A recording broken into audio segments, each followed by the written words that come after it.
All right, this is the last video on safety, and we're going to talk about maintenance and inspection procedures.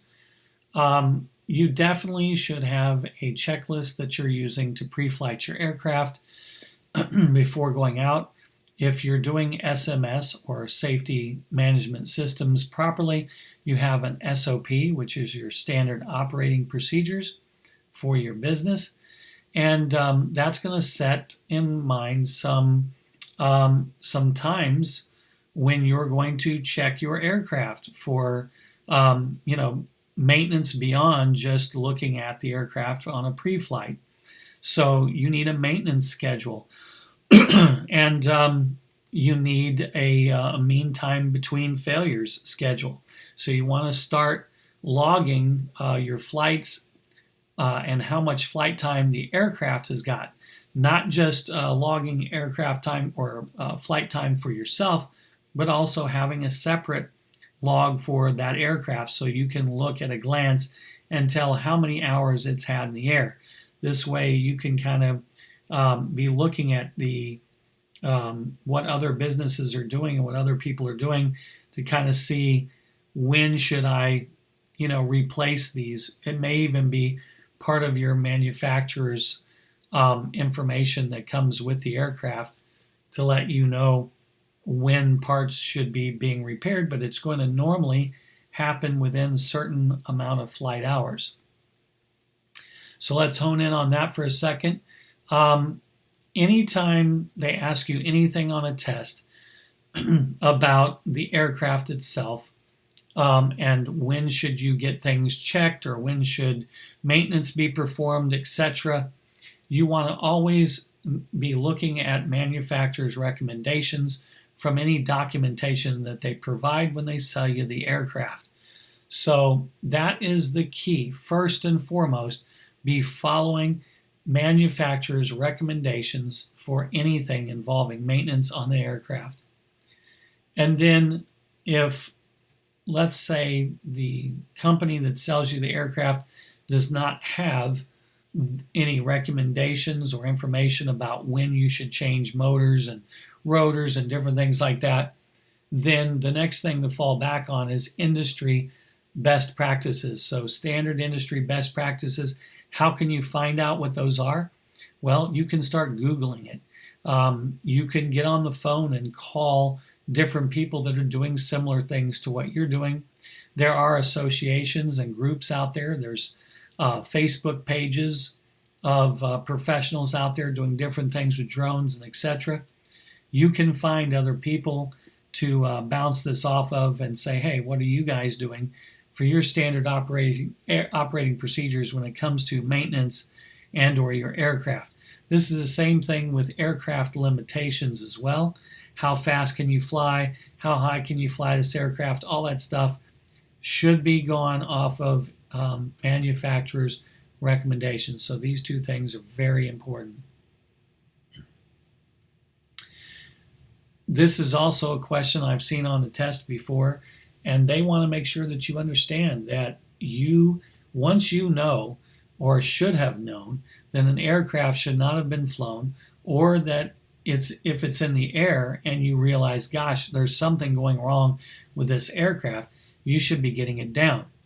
And people often say to me when I tell them this, they say, well, how would I know? Well, there may be indications coming back on the telemetry data on your screen showing that the battery all of a sudden lost like almost all of its power, or it's showing more power than it should, or the screen is going blank, or the video feed is blanking out, could show that the link is about to be lost, different things like that. If you're seeing anything out of the normal that causes the hair on the back of your neck to rise, that's basically telling you should know this is something that you should be getting that aircraft back on the ground for.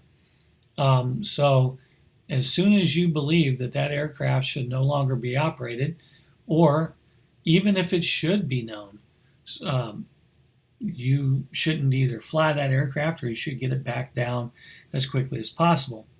So how do you know when it should have been known? Obviously, it's saying it should have been known, but maybe you didn't know, right? Well, they're just saying if you do a proper pre-flight inspection, you have proper SOPs that talk about maintenance and when it should be done and all that, then you should know how many hours that aircraft has flown. You should know, what your aircraft looks like and how it's supposed to operate before you get it up into the air. And so, yeah, you should be checking these things and you should know if it should be flown or not.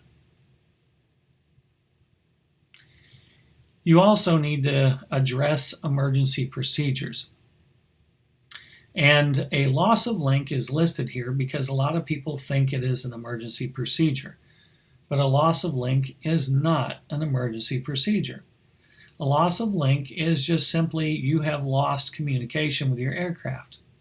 Now, if your aircraft does what it's supposed to do, and most aircraft these days are set up with a return to home feature, where as long as before you took off, you set the home point, and the home point was set in a place where your aircraft can return to from altitude, then you're good.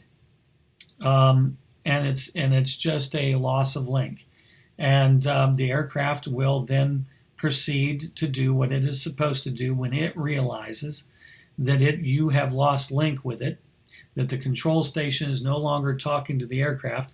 The aircraft is supposed to say, I haven't received any communication from the control station in a while. It may be time to return home. As soon as that happens, the aircraft climbs to a certain altitude that you have told it to climb to by setting the settings in the aircraft settings. And now it's going to fly back over that zone where it took off from, and it's going to come down and land. Then it's a loss of link, not an emergency. Where the trouble comes is when it becomes a flyaway. And that's where you've lost link, and now it's the aircraft's doing what it wants to do without your control inputs. You may even have a video link feed, and that may still be there, but the aircraft isn't responding to your control inputs. That is also a flyaway. That's an emergency. If the aircraft, let's say, even just simply loses link and it's sitting there, but then all of a sudden it starts flying in a direction that you would not consider the direction to fly home in, now it's become a flyaway instead of a lost link. The best thing you could do for that is to have the phone number for the nearest airport for their tower, or some air traffic control center or something where you could report this to them and let them know, hey, the last known location of my aircraft was yada yada, and now the aircraft is flying erratically. It was last seen heading northeast at about 500 feet, and it was doing loop-de-loops. They're going to want to set up a NOTAM and information for pilots in the area to be on the lookout for that aircraft. So that's one way to handle that. If you've lost GPS, aircraft is still flyable. It's just now the wind is going to blow it wherever it's going to blow it. So you have to be prepared. You have to know before you take off which way the wind's blowing from. You have to be kind of aware that the wind can be blowing in a different direction at altitude. So if it's at altitude and it loses GPS, you're going to have to start feeling the way that aircraft's getting blown around and what your control inputs are actually doing to the location of the aircraft. So now you're flying the aircraft. It's a good idea to put your aircraft, if you're flying like a DJI or something, to put it into ATTI mode and fly it sometimes off of GPS so that you can kind of get used to this and train for it. That's really the best thing you can do for this situation, is have the prior knowledge and know what you're up against so that when it happens, and it can happen anytime, when it happens, you know what to do. Battery fires. As you see smoke coming from your aircraft, or you see the battery draining very rapidly, this could be an indication you have a battery fire, or at least the overheating situation going on board. You don't want to land it in a pile of brush or trash or anything like that. You don't want to land it near paper piles and things like that. So you want to find a nice clear area, asphalt, concrete, something like that, sand, and then land it as quickly as possible.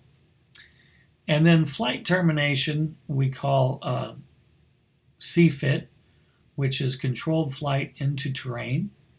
So if you do a CFIT, that would be because there is an immediate emergency. Maybe a helicopter comes over the top of a tree line and you had not heard it or seen it up until the moment it's just about ready to hit your aircraft. You can take and drop that aircraft right out of the sky. Most aircraft have that built into their aircraft, so that if you maneuver the control sticks in a certain way, or you hit a certain button on the control station, it will drop the aircraft immediately. Some aircraft are only equipped with like a 3-second rule kind of thing, where when you hit the button, it won't drop immediately. It takes a few seconds before it will do so. I don't understand why that would even be, a thing. You would think that you'd want to be able to cut those rotors and let that thing fall if you were in a big emergency. But these are the types of things you need to be thinking about. Emergency procedures. What are you going to do if?